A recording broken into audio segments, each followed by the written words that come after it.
Good morning, traders. It is Friday, June the 20th. Taking a look at the charts, we've got the SP 500 futures here. You can see we had that strong pop off the Fed meeting. Of course, we broke this previous high, and now we've been consolidating up here for two sessions. You can see we're starting to build some uh, high volume level of support, and this morning it's starting to pop to new highs. Now, overall, the equities market continues to hold in a strong uptrend, continues to grind higher.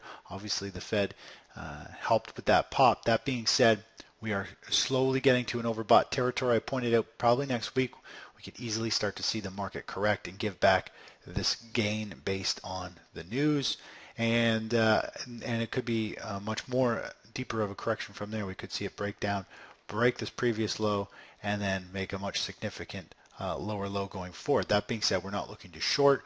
We're letting the market run higher here until we get a deep enough correction that it is worth getting back into the market. But buying up at these lofty levels where a sharp drop could happen at any time is not what we're looking to do with the SP 500. Now, yesterday was a big moving day for commodities. I did a interview with Kerry Lutz on the Financial Survivor Network yesterday, or actually it was on Wednesday, and talking about the next bull market, which I think is in commodities, and how the Toronto Stock Exchange is starting to benefit from that as it's a commodity-rich index. If we just pull up that index, we'll just pull up the EWC, which is the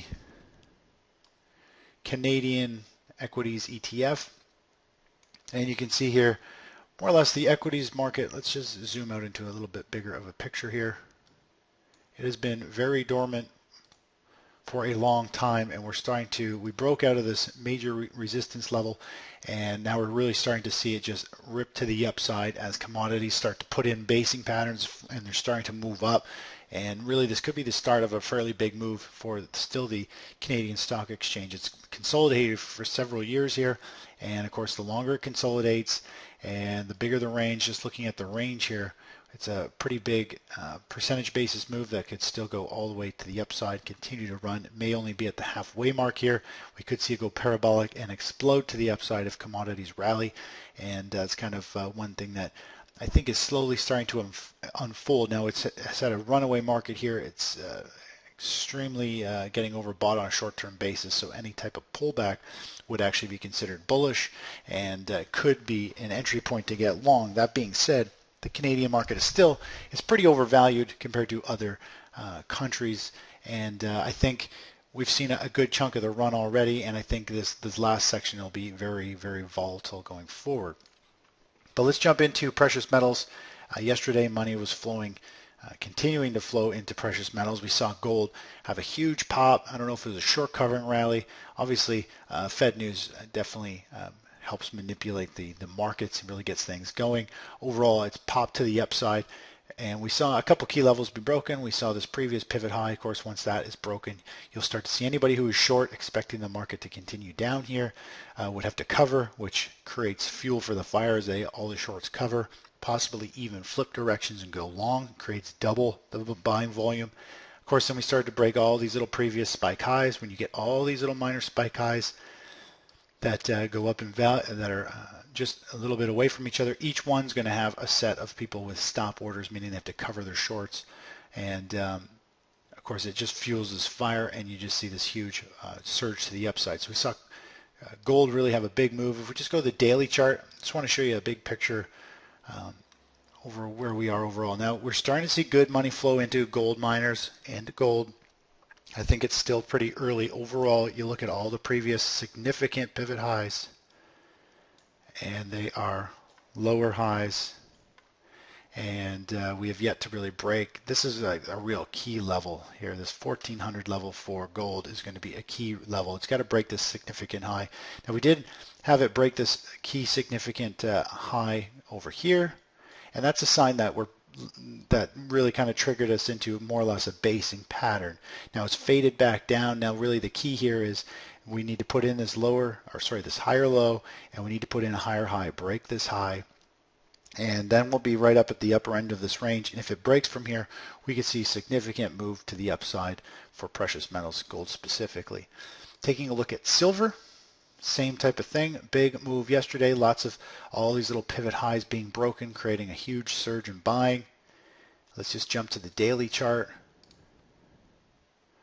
And again, big picture here. I know so many people are getting very excited. We got all these significant highs that still need to be broken before this whole basing pattern forms. Now, basing pattern on a percentage basis is still very large. This is a huge percentage move just to get out of this basing pattern and see it consolidate here and then actually start a big run to the upside for a potential 100% gain back to the 50 level. This is the fifth halfway mark, and I think there's still big upside to be done just to get here. But overall, it's funny because you get these huge spikes that run into highs, big percentage moves, and everybody gets bullish. And the amount of emails I got yesterday of people wanting to know what the best 3 times leveraged gold miners, silver ETF was. This is all the excitement. Everybody gets all excited. We've yet to break any of these real significant highs. When it breaks a significant high and is now actually starting to right now it's flatlining, and once we break this significant high over here, then it will likely start to be rotating up and likely see a higher low somewhere in the future over here. That's when you start to get bullish, but buying on a huge percentage move as we're coming right into resistance here, this previous high, it, to me, is not the wisest play to jump long. I'm not trying to pick a bottom here, and you don't really want to buy it after it's just had a huge move in the last couple of weeks, and it's still under key resistance. So I'd be very cautious jumping into a 3 times leveraged ETF. If you end up having to hold it for a long time, it's going to lose a lot of value just because you're holding it the way they're built. Really does suck. So you got to make sure if you're trading a 3 times leveraged ETF, you want to get in when the trend is strong and when it's moving, and it's going to keep moving in your favor. You don't want to just hop on something that's in a major basing pattern and end up holding it for a long time, and it just diminishes in value. Now, taking a quick look at the gold miners, GDX.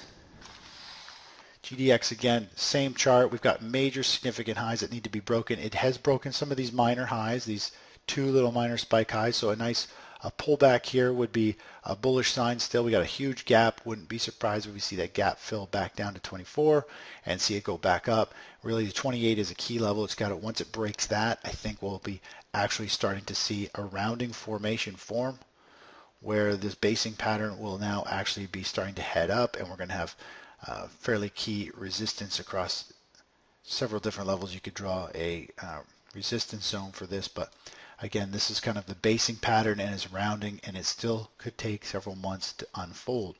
Now, looking at the sexiest looking one, which is the GDXJ, I pointed this out before, it's had much more powerful move. Percentage basis, it's coming up to this key level. It's getting closer, but again, everything had a huge gap, massive pop in price yesterday, and most of them have come up into a resistance area. If they can keep going and break these levels, that's great, but we're going to need a significant pause or pullback before we want to get long, and it will start to show that we're actually, in the final stages of a basing pattern as opposed to still trying to base.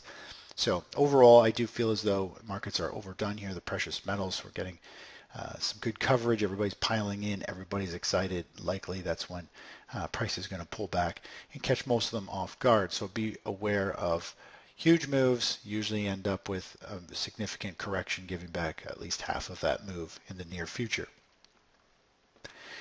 Taking a look at a couple other indexes. Let's just take a look at the IWM real quick. IWM is working its way up into this previous high. It's going to be interesting to see how that kind of plays out going forward. You could argue that it may be forming some type of head and shoulder pattern here. We've got a shoulder, a head, another shoulder. We got this neckline across here. The overall broad market and the internals, which I pointed out in an earlier video, we are getting to a point here where I think we're going to see the market continue to grind and get a little bit choppy. And the SP 500 Dow, everything's going to probably grind a little bit higher here, but we're starting to see a little bit of divergence, and the market's going higher on fewer and fewer stocks, and I think we could easily see this come back down, and we could eventually see a very sharp correction in the equities market. And we got to be aware of that, and that's kind of where we're creeping up to now. Anyways, we're going to cover more of that next week as things unfold. Today's Friday. We're getting close to the July 4th long weekend, so it's going to be interesting to see how things go. We got options expiry today, so market's going to be a little crazy, but we just kind of going to wait for some new setups here that are starting to unfold and get in position once they're ready. Talk to you in a bit. Bye bye.